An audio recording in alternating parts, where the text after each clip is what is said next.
Hello बच्चों, आज हम हिंदी व्याकरण का विषय पढ़ेंगे अनुच्छेद लेखन।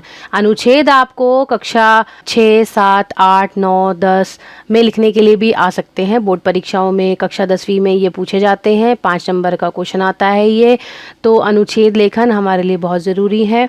आप अनुच्छेद लेखन को ध्यान से सुने, समझें और फिर मुझे बताएं कमेंट करके कि आपको ये वीडियो कैसी लगी।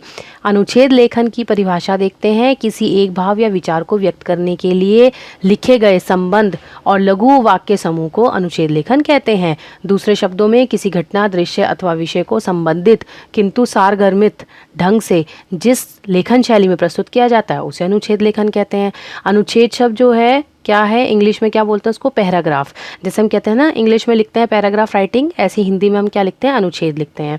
अनुच्छेद निबंध का ही संक्षिप्त रूप होता है, लेकिन निबंध में तो हम हेडिंग्स बना के लिखते हैं और उसको जो थोड़ा बड़ा लिखा जाता है, लेकिन अनुच्छेद कम शब्दों का होता है। जैसे ये 80 से 100 शब्दों के बीच में लिखा जाता है, इसमें अपने विचार व्यक्त करने होते हैं। अनुच्छेद में हर वाक्य मूल विषय से जुड़ा होता है। अनावश्यक विस्तार के लिए इसमें कोई जगह नहीं होती, मतलब ज़्यादा नहीं लिखा जाता इसको। अनुच्छेद में घटना अथवा विषय से संबंधित वर्णन संतुलित तथा अपने आप में पूर्ण होना चाहिए। तो बच्चों, ये अनुच्छेद लिखने का हमारा तरीका होता है। अब लिखते समय किन किन बातों का हमें ध्यान रखना चाहिए। अनुच्छेद लिखने से पहले रूपरेखा, संकेत बिंदु आदि बनानी चाहिए। एग्जाम में आपको संकेत बिंदु दिए जाते हैं, तो उन संकेत बिंदुओं को ध्यान में रखते हुए आपको अपना अनुच्छेद लिखना होता है। ना आप उससे ज़्यादा लिखेंगे, ना आप उससे कम लिखेंगे, ठीक है। तो ये संकेत बिंदुओं को ध्यान में रखते हुए, इनकी हेडिंग नहीं बनानी होती, ये आपकी मदद के लिए होते हैं कि इन बिंदुओं को ध्यान में रखते हुए आप अपना अनुच्छेद लिखें। अनुच्छेद में विषय के किसी एक पक्ष का वर्णन करें। भाषा सरल, स्पष्ट और प्रभावशाली होनी चाहिए, जिससे पढ़ने वालों को जल्दी और आसानी से समझ में आ जाए। एक ही बात को बार बार ना दोहराएं। अनावश्यक विस्तार से बचें, लेकिन विषय से ना हटें। शब्द सीमा को ध्यान में रखकर ही अनुच्छेद लिखना चाहिए। पूरे अनुच्छेद में एक रूपता होनी चाहिए।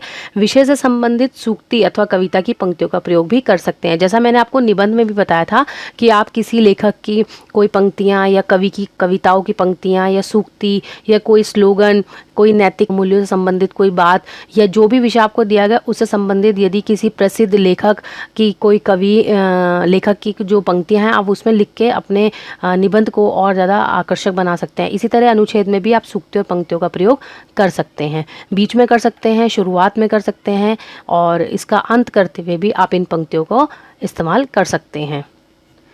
अनुच्छेद की विशेषताएं देखिए क्या होती हैं। अनुच्छेद किसी एक भाव या विचार या तथ्य को एक बार एक ही स्थान पर व्यक्त करना है, इसमें अन्य विचार नहीं होते।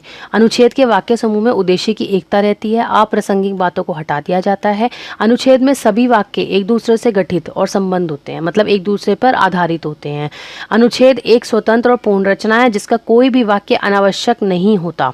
उच्च कोटि के अनुच्छेद लेखन में विचारों को इस क्रम से रखा जाता है कि उनका आरंभ, मध्य और अंत आसानी से व्यक्त हो सके। मतलब जब आप अनुच्छेद लिखते हैं तो आपको ये ध्यान रखना है कि आरंभ हमें कैसे करना है, मध्य में हमें क्या बात लिखनी है और जब हम उसका अंत लिखते हैं यानी निष्कर्ष पे पहुंच जाते हैं तो उसको हमें कैसे व्यक्त करना है, इस चीज़ का हमें ध्यान रखना चाहिए। अनुच्छेद सामान्यतः छोटा होता है, किंतु उसकी लघुता या विस्तार विषय वस्तु पर निर्भर करता है।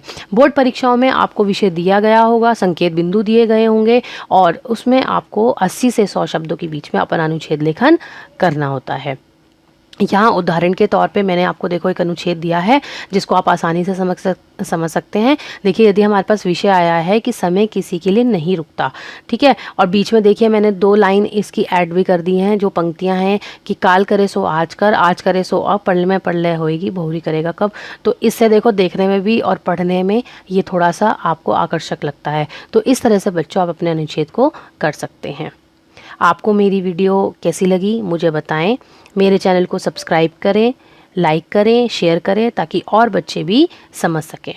धन्यवाद।